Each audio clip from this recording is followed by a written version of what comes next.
Bonjour tout le monde et bienvenue dans Manga Show, l'émission qui parle des nouveautés manga. Et aujourd'hui on parle de Shiruran, donc préparez-vous à être un samouraï du Shinsengumi.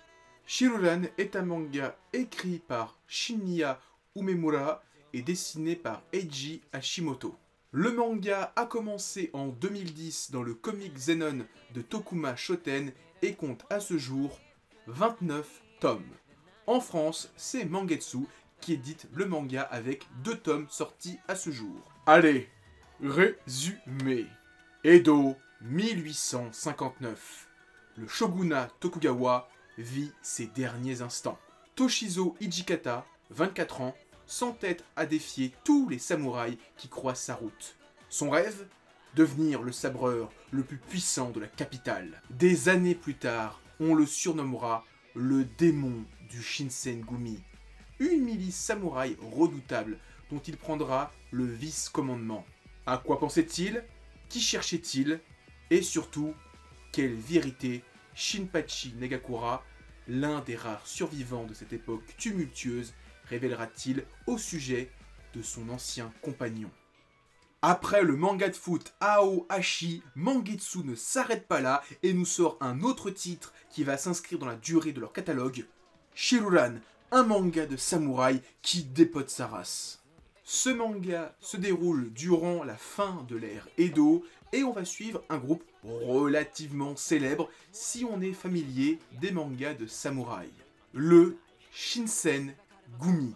Si ce nom ne vous dit rien, pour faire simple, dites-vous que c'était la milice armée du dernier shogun du Japon, qui ont existé à la fin de l'ère des samouraïs qui correspond à l'ouverture du Japon à l'Occident.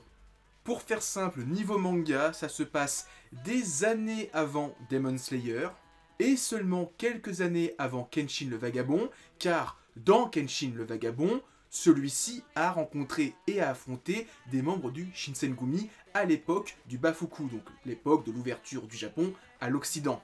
Pour aller plus loin, l'un des personnages récurrents, entre guillemets, alliés de Kenshin dans le manga, c'est Hajime Seito, un membre du Shinsengumi qu'on retrouve sur la couverture du 2e tome de Shiruran. Voilà, c'était le petit point histoire. Maintenant, on revient à l'histoire du manga. Encore une fois, ce nom ne doit pas vous être inconnu si vous avez lu quelques mangas de samouraï.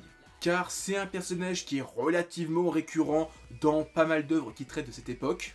Par exemple, c'est l'un des hommes de main du Roi Noir dans la série Drifters, et c'est un personnage important dans Golden Kamuy. Je sais aussi qu'il apparaît dans Gintama, mais comme j'ai pas lu ce manga, je vais pas m'avancer.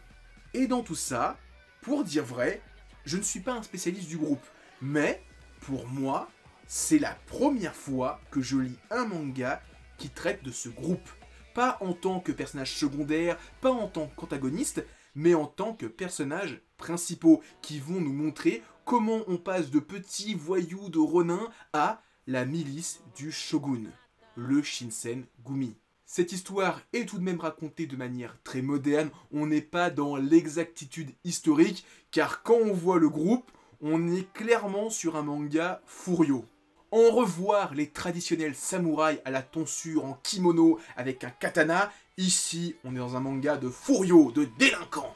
Je dis ça parce que quand on voit la tenue des personnages principaux, on est très loin de l'imagerie des samouraïs qu'on se fait. Les personnages qu'on va suivre dans ce manga ne sont pas des samouraïs au sens noble du terme. Ce sont des samouraïs sans maître, qu'on appelle communément des ronin.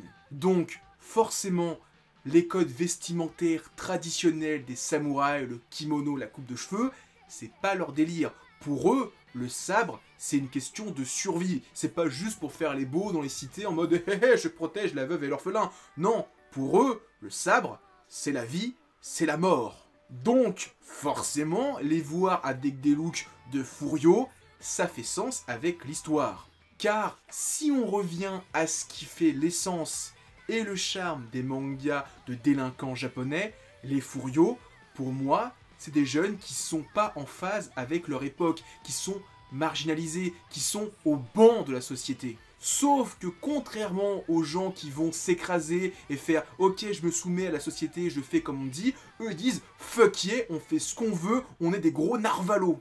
Shirulan, c'est ça. Sauf qu'au lieu d'avoir des mecs en uniforme noir avec des bananes sur des motos, on a des samouraïs avec des coupes anachroniques. Genre, ça me fait mourir de rire, dans le premier tome, il y a un mec qui débarque avec un dégradé. Alors, je suis encore une fois pas un spécialiste de l'histoire, mais je pense pas que ça existait au 19e siècle. Enfin, niveau dessin, pour le moment, j'aime beaucoup.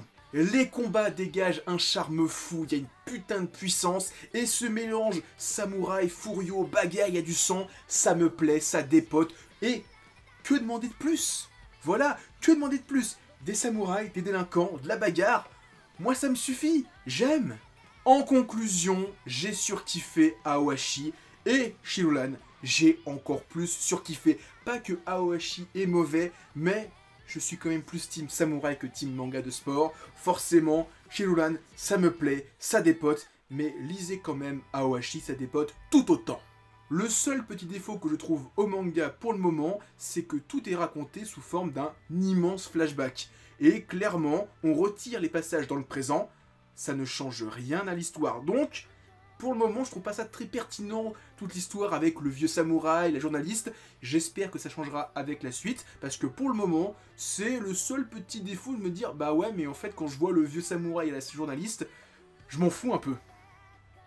Voilà, c'était ma petite vidéo sur Shirulan. J'espère que vous l'avez aimé. Si c'est le cas, laissez un pouce bleu, laissez un commentaire, partagez la vidéo. Sinon, j'envoie le Shinsengumi. Aussi, suivez-moi sur Twitter, Discord et Instagram. Sinon, j'envoie Hijikata vous casser la gueule. Et comme d'habitude, continuez à lire des mangas. Allez, ciao tout le monde!